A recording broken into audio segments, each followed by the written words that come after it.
Assalamualaikum warahmatullahi wabarakatuh.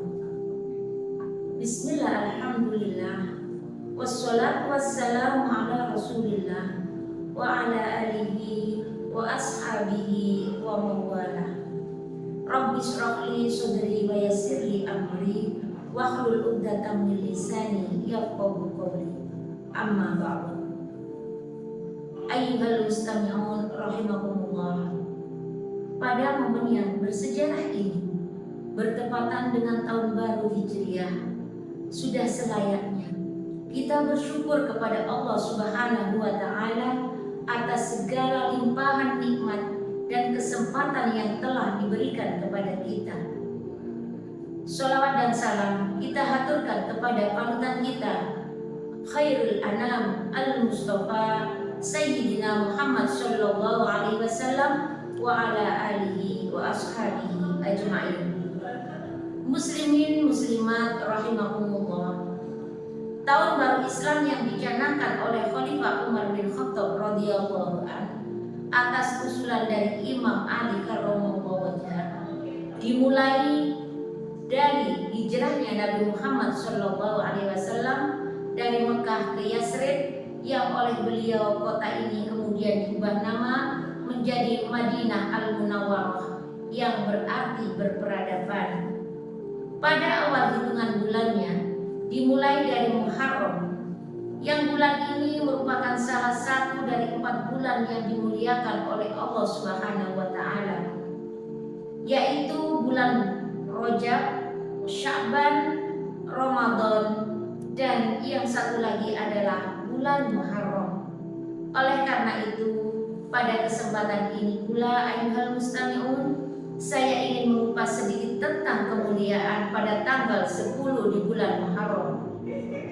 Dalam catatan sejarah, bulan Muharram ini berhubungan dengan beberapa peristiwa besar yang dialami oleh beberapa nabi dan rasul, yang dalam konon sejarah peristiwa tersebut terjadi pada tanggal yang sama, yaitu hari ke-10 pada bulan Muharram, yang sampai saat ini peristiwa itu kita kenal dengan istilah Asyura.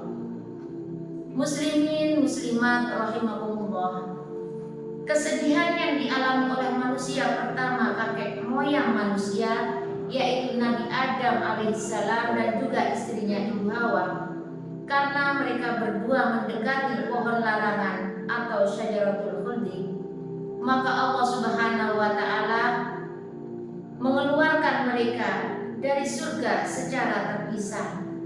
Mereka ditaruh di tempat baru, yakni planet bumi ini. Kejadian ini terjadi pada hari ke-10 bulan Muharram. Dalam penyesalannya tersebut, Nabi Adam selalu beristighfar kepada Allah dan memohon ampunan. Dalam suatu riwayat disebutkan, beliau berdoa selama 40 tahun dan baru diterima taubatnya oleh Allah. Dalam Quran surat Al-A'raf ayat 23, Allah berfirman, Qala a'udzu billahi minasyaitonir rajim, bismillahirrahmanirrahim. Qala rabbana zalamna anfusana wa illam taghfir lana wa tarhamna lanakunanna minal khasirin. Al-ayat, yang artinya akhirnya mereka dipertemukan oleh Allah di suatu tempat yang bernama Arafah, yang artinya perjumpaan, di atas sebuah bukit yang sampai sekarang kita kenal dengan nama Jabal Rahmah, yaitu gunung kasih sayang. Kenapa istighfar mereka diterima oleh Allah? Mereka diberi kebahagiaan di bumi ini dan dipertemukan keduanya juga terjadi pada tanggal 10 Muharram. Ayyuhal mustami'un rahimakumullah. Begitu pula dengan Nabi Nuh alaihissalam, yang pada masa itu Allah memberikan azab berupa banjir besar yang mengerikan. Dalam catatan sejarah, banjir tersebut menjadi asal muasal adanya benua dan pulau-pulau di bumi ini. Saat banjir besar mulai surut dan bahtera yang dinaiki hendak berlabuh, Nabi Nuh membaca doa sebagaimana dalam Quran surat Al-Mu'minun ayat 21 89 Allah berfirman, A'udzubillahi minasyaitonirrajim. Bismillahirrahmanirrahim. Wa qul rabbi anzilni munzalan mubarakan wa anta khairul munzilin. Al-ayat. Maka dari itu, jika kita ittibah atau mengikuti apa yang dilakukan Nabi Nuh alaihissalam, apabila kita hendak berada di tempat yang baru ataupun akan memulai keadaan yang baru, sebaiknya kita baca doa Nabi Nuh di atas, dan Allah menyelamatkan Nabi Nuh alaihissalam dan umatnya yang beriman juga terjadi pada tanggal 10 Muharram. Begitu pula Allah menyelamatkan Nabi Yunus yang ditenggelamkan di lautan, kemudian atas perintah Allah ditelan di dalam perut ikan Nun. Saat itu Nabi Yunus dalam kegelapan dan beliau menyadari kesalahan yang telah beliau perbuat dengan meragukan janji Allah yang akan mengazab orang-orang yang tidak beriman. Nabi Yunus hendak pergi sambil berpikir bahwa jika tidak terjadi azab Allah yang dijanjikan, setidaknya Nabi Yunus sudah berada jauh dari tempat itu. Maka Nabi Yunus memohon ampunan sebagaimana yang tertera dalam Quran surat Al-Anbiya ayat 87. A'udzubillahi minasyaitonirrajim. Bismillahirrahmanirrahim. Alla ilaha illa anta subhanaka inni kuntu minadz zalimin. Dan permohonan maaf dan ampunan bagi Nabi Yunus dikabulkan oleh Allah Subhanahu wa taala, terjadinya juga pada tanggal 10 Muharram. Kemudian peristiwa yang terjadi pada Nabi Ibrahim alaihissalam. Allah menyelamatkan Nabi Ibrahim dari murka Raja Namrud yang membakar Nabi Ibrahim dalam kobaran api dalam keadaan hidup-hidup. Namun atas izin Allah Subhanahu wa taala, api itu menjadi dingin sebagaimana firman Allah dalam Quran surat Al-Anbiya ayat 69.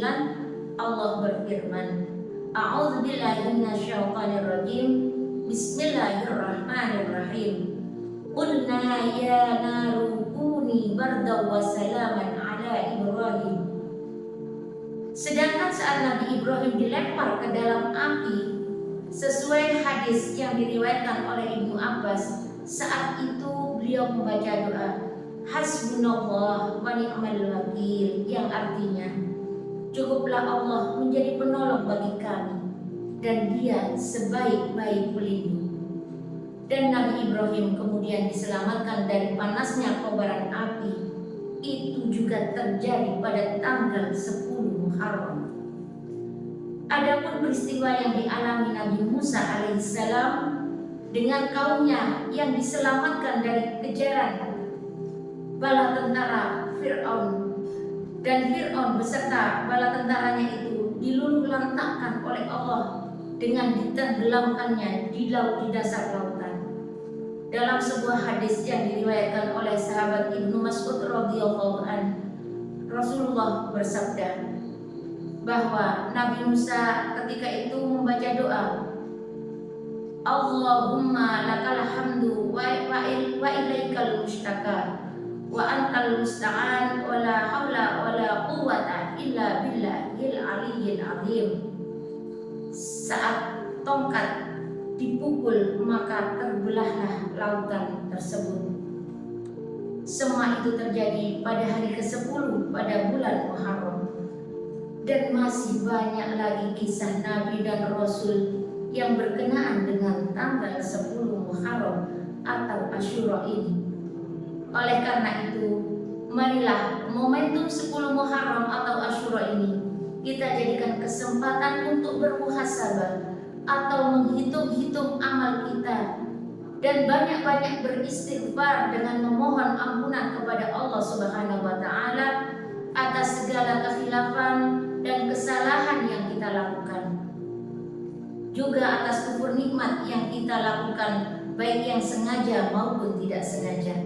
Maka dari itu, dari urgensitas Muharram, para wali di Nusantara ini menyebut bulan Muharram ini dengan nama bulan Suro, agar menjadi peringatan akan terjadinya musibah besar yang datang berulang kali pada kisah Nabi dan Rasul, dan juga sekaligus mendapatkan pertolongan atas musibah yang ditimpakan oleh Allah kepada mereka.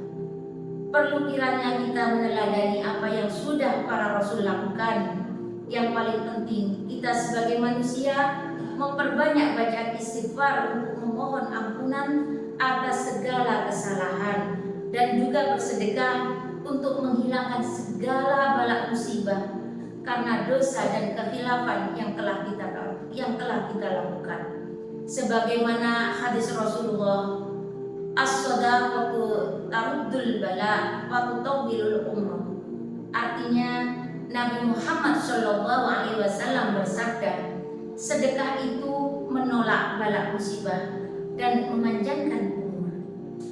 Dalam kitab Tanbihul Ghafilin, Syekh Nasr bin Muhammad mengutip hadis Nabi SAW yang artinya, barang siapa yang mengusap dengan tangannya kepala anak yatim, maka setiap helai rambut yang terkena usapan tangan tersebut akan diganti oleh Allah dengan 1 derajat.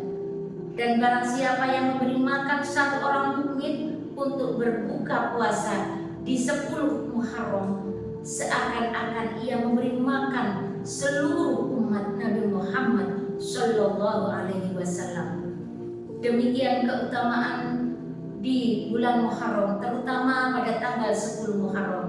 Semoga kita bisa melaksanakan dan selalu diberi berkah oleh Allah Subhanahu wa taala. Aqulu qauli hadza, tsumma assalamu alaikum warahmatullahi wabarakatuh.